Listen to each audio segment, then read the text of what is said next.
Plusieurs personnes qui se lancent dans les crypto-monnaies aujourd'hui viennent juste parce qu'ils entendent crypto-monnaie. Et plusieurs personnes ne comprennent même pas l'origine et les bases et les fondamentaux de la crypto-monnaie qui est donc la blockchain. La blockchain est très peu comprise par des personnes aujourd'hui qui utilisent les crypto-monnaies parce qu'ils sont drivés par juste l'objectif de faire des gains, des profits, sans comprendre même les fondamentaux et la base même de ce qui soutient la crypto-monnaie. Ce qui soutient dans la crypto-monnaie, c'est la blockchain. Et on va donc expliquer avec des mots assez simples, assez basiques, pour que toi et moi, une personne qui soit même au village, puisse comprendre ce que c'est que la blockchain, parce que c'est super important de comprendre ce qui est même à l'origine de la crypto-monnaie et comment est-ce qu'on peut donc éviter de se faire arnaquer même quand on parle de crypto-monnaie.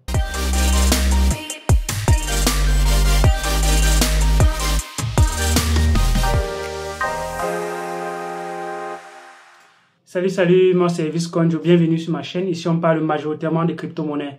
Si tu es fan de crypto-monnaie, si tu veux découvrir cet univers, tu as deux choses à faire. La première, c'est de t'abonner à la chaîne si tu n'es pas encore abonné.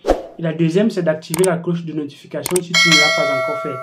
Il y a également un guide pratique pour les débutants qui vont leur permettre comme ça de comprendre encore cet univers avec des exemples assez simples, assez précis, pour les permettre déjà d'entrer dans cet univers et de comprendre même les fondamentaux, comment ça fonctionne. Donc, tu peux télécharger le guide en description de la vidéo.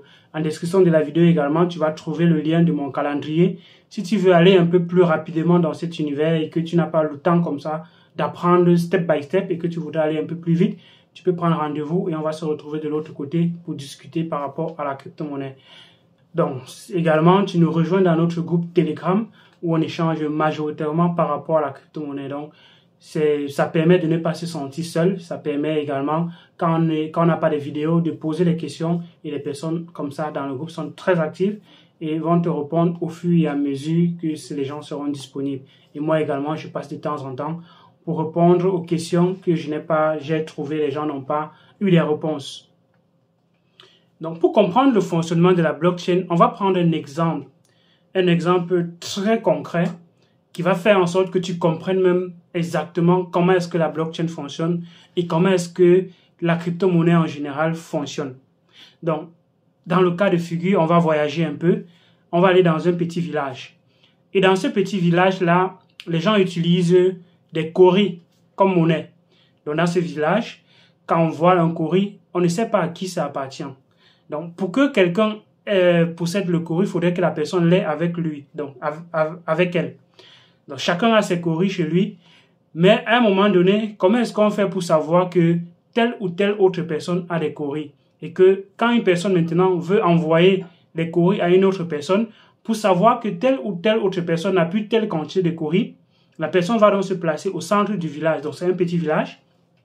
La personne se place au centre du village et la personne se met à crier sur tous les toits. Donc, il crie, j'ai transféré 10 cauris à telle autre personne. Donc, par exemple, Raphaël va vouloir envoyer de l'argent à Anaïs. Donc, Anaïs va recevoir de l'argent de Raphaël. Donc, ce que Raphaël va faire, il va se mettre au centre de la cour et il va donc se mettre à crier et il va hurler à haute voix qu'il a donné 10 cauris à Anaïs. Donc, c'est Raphaël qui a donc donné 10 cauris à Anaïs. Donc, à un moment donné, le chef va donc se rendre compte que ce système-là, on ne mémorise pas à tout moment qui a envoyé quoi à qui et à quel moment. Alors, ce qui va se passer, le chef, à un moment donné, va donc demander à une personne d'enregistrer ce qui s'est dit.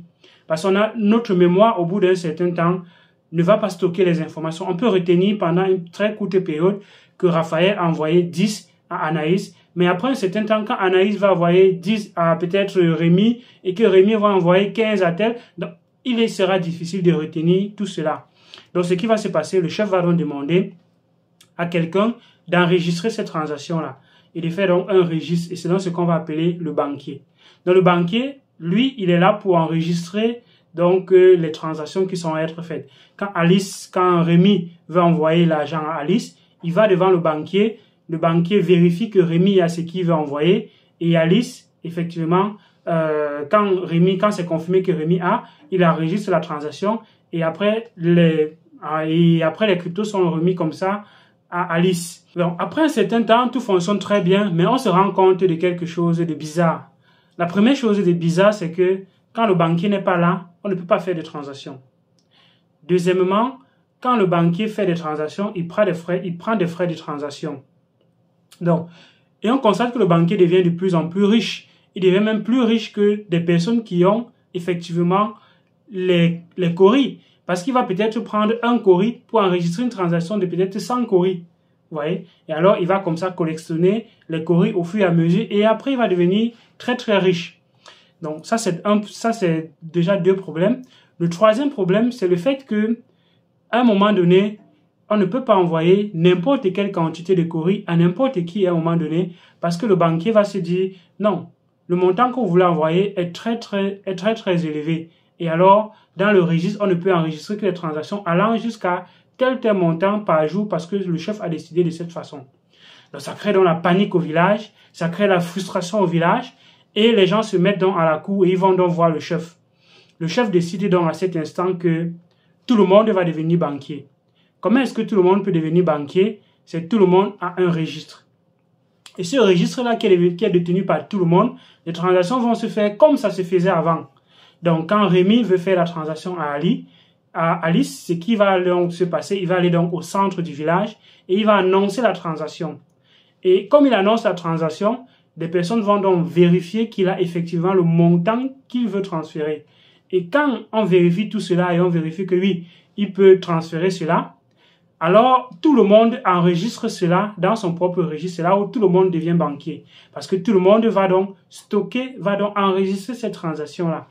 Et le livre comme ça qui est détenu par chaque personne qui enregistre la transaction est ce qu'on va appeler donc le ledger. Et alors ce qu'on vient de créer, c'est un système de blockchain.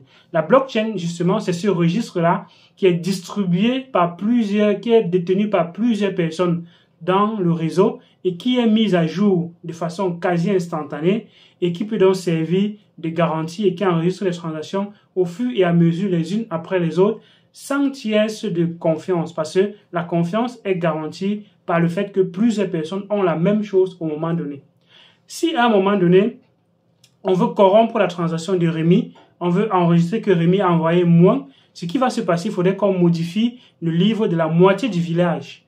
Parce que la moitié du village aura comme ça une information qui est fausse. Alors, on va mettre à jour la moitié en fait, l'autre moitié du village avec l'information. Donc, il faudrait 51% de corruption, en fait, que le village soit corrompu à 51% pour que cette mauvaise information se propage.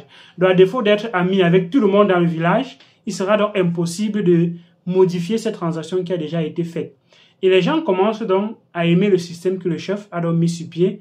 Et voilà comment la blockchain est née. Et voilà comment les crypto-monnaies ont donc décollé parce qu'il y a donc ce tiers de confiance qui a été retiré dans les pouvoirs du banquier et qui a été remis à tout un chacun dans le réseau. Donc tout le monde aujourd'hui qui est sur Internet, qui utilise la blockchain, peut être considéré comme un banquier. Chacun est un banquier. Vous pouvez télécharger vous-même ce ledger, ce livre-là, dans votre ordinateur.